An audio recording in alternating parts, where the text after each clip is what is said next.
मनापासून स्वागत करतो या पत्रकार परिषदेला। काल तुम्हाला सांगितल्यानंतर आपण सर्वजण या ठिकाणी जमलात त्याबद्दल प्रथम आपले मी आभार मानतो।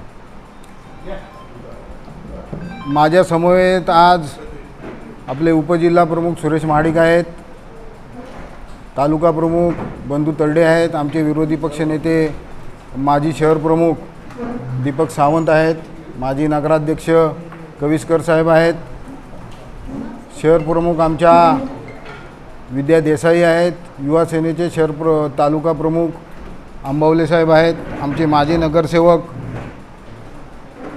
नितीन आरते आहेत, युवा सेनेचे शहर प्रमुख आमचे सिद्धेश मोरे आहेत, आमचे शहराचे संपर्क प्रमुख सिद्धेश पाटेकर आहेत। आजची पत्रकार परिषद बोलवण्याचं मुख्य कारण शनिवारी जी घटना महाडमध्ये घडली, मनसेच्या पदाधिकाऱ्यांनी उलटी-सुलटी वक्तव्य केल्यानंतर शिवसैनिकांच्या प्रतिक्रिया उमटल्या, परंतु केवळ त्यामुळेच शिवसैनिकांच्या प्रतिक्रिया उमटल्या असं नाही, त्याच्या मागची पार्श्वभूमीसुद्धा तुमच्यापर्यंत पोचली पाहिजे, सत्य परिस्थिती तुमच्यापर्यंत पोचली पाहिजे। काय झालं आहे, शनिवारपासून ही घटना घडल्यानंतर वेगवेगळ्या वृत्तवाहिन्यांनी त्या बातम्या दिल्या, शिवसैनिकांनी मारहाण केली। काल तटकरे साहेब महाडमध्ये आले, त्यांनी सोयीस्करपणे आपल्या सोयीनुसार त्याला राजकीय वळण देऊन ते निघून गेले।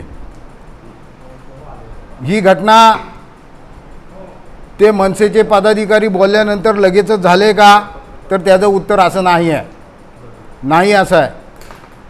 यापूर्वी 5-6 वेळा त्यांनी सातत्यानं म्हणजे राज्यस्तरावरती ज्या चर्चा होत आहेत, राज्यस्तरावरती नेते मंडळी ज्या पद्धतीनं उत्तरं देत आहेत, पक्षाची भूमिका मांडत आहेत, ते राज्यस्तरीवर ते चाललेलं आहे। आता राज्यस्तरीच्या मनसेच्या नेत्यांनी बोलले, राजसाहेब बोलले, त्याच्यावरती प्रतिक्रिया माननीय नामदार साहेबांनी दिली, गोगावले साहेबांनी दिली। त्याच्यावरती प्रतिक्रिया माझ्यासारख्या सामान्य माणसांनी द्यावी राज्यस्तरावर, हे कितपत योग्य आहे? बरं, हे आताच घडलेलं नाही, 5-6 वेळा मित्र म्हणून आमच्या शिवसैनिकांनी त्याला समज देण्याचा प्रयत्न केला, बाबा रे, ही आपली उंची नाही, आपला वकूब नाही, आपली योग्यता नाही, त्यामुळे तू नामदार साहेबांवर बोलू नको, गोगावले साहेबांवर बोलू नको, आमचे कोकणचे सचिव युवा सेनेचे आहेत विकास सेठ गोगावले, युवा नेते, त्यांच्यावर तू बोलू नको, तुला बोलण्याची काही गरज नाही। परंतु फुकटची प्रसिद्धी मिळते, आम्ही काय बोलत नाही, फुकटची प्रसिद्धी मिळते, आणि त्या प्रसिद्धीच्या हव्यासापोटी सातत्यानं खालच्या पातळीची टीका आमच्या नेत्यावरती जर होत असेल, साहजिकच आहे, सगळेच काय विजय सावंत नाहीत, प्रतिक्रिया व्यक्त करण्याची प्रत्येकाची पद्धत वेगळी असते, त्यामुळे ती शनिवारी प्रतिक्रिया व्यक्त झाली। त्याच्यावरती काल तटकरे साहेब महाडमध्ये होते, त्यांनी बाबासाहेबांचा दाखला दिला, बाबासाहेब आंबेडकरांचा, आदरणीय डॉक्टर बाबासाहेब आंबेडकरांचा दाखला दिला, संविधानाचा दाखला दिला, अभिव्यक्ती स्वातंत्र्य, विचार स्वातंत्र्य, व्यक्ती स्वातंत्र्य, मत स्वातंत्र्य या बाबतीत त्यांनी आम्हाला सांगितलं। या मतदारसंघात गुंडगिरी चाललेली आहे, म्हणजे साहेबांचं वाक्य होतं, मी कुठल्या पक्षाचं नाव घेत नाही, पण इथे गुंडगिरी चाललेली आहे, झालेला प्रकार निंदनीय आहे, त्याचा निषेध करावा तितका थोडा आहे, असं होता कामा नये। पोलीस प्रशासनाने खोलात जाऊन याचा तपास करावा, पोलीस प्रशासन त्यांचं काम करते, त्यांना कुठल्या प्रकारचा अडथळा आणला जात नाही।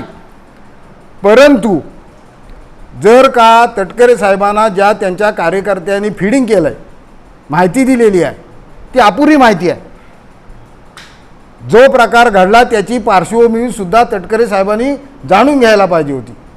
आज ज्या माणसाबद्दल हा प्रकार घडला त्याची पार्श्वभूमी पण तुम्ही समजून घ्या।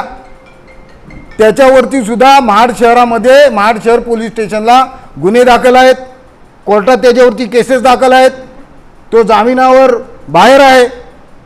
अशा व्यक्तीच्या बाबतीत तटकरे साहेब जर का लोकशाहीवरती घाला आणि अशा पद्धतीनं जर का सांगत असतील तर माझी तटकरे साहेबांना विनंती आहे किंवा आठवण करून द्यावीशी तटकरे साहेबांना वाटते. साहेब महाराष्ट्राच्या दौऱ्यावर 4-5 महिन्यापूर्वी काही महिन्यापूर्वी महाराष्ट्राच्या दौऱ्यावर निघाले होते. त्यावेळेला त्यांच्या समवेत तत्कालीन युवकचे प्रदेशाध्यक्ष सूरज चव्हाण होते.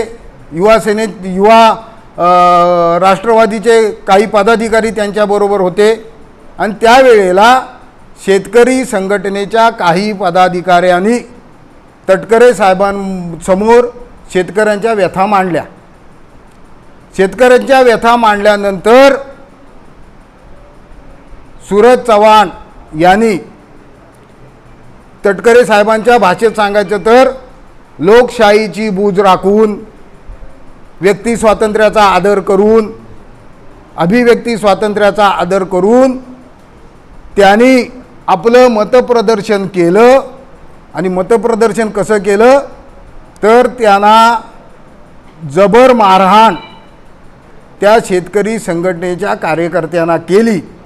ते 10 दिवस आतमध्ये 10 दिवस हॉस्पिटलला होते, झाले होते. संपूर्ण महाराष्ट्राने हे चित्र पाहिलं.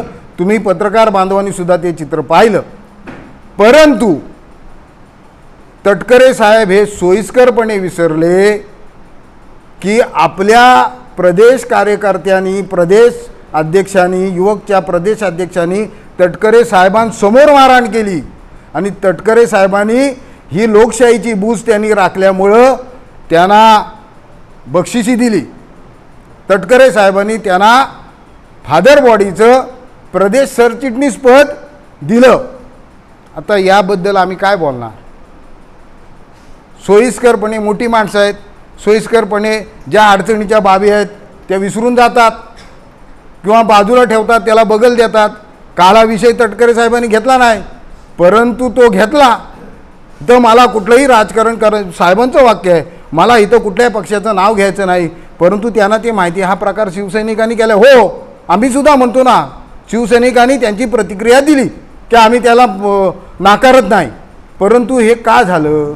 5 वेळा समजावून सांगूनसुद्धा अशा पद्धतीने जर का प्रतिक्रिया दिले जात असतील, आमच्या नेत्याबद्दल वाटेल तशी बदनामीकारक वक्तव्य केलं जात असेल तर शेवटी संयमाचा अंत हा होतो. त्यातून ही प्रतिक्रिया उमटलेली आहे आणि ज्याचं बाजू तटकरे साहेब उचलून घेत आहेत, त्यांच्या कार्यकर्त्यांचं ऐकून उचलून धरतायत, त्या माणसाची सुद्धा जर का पोलीस प्रशासनाकडनं माहिती घेतली असती तर ही प्रतिक्रिया तटकरे साहेबांनी दिली नसती असं मला वाटतं.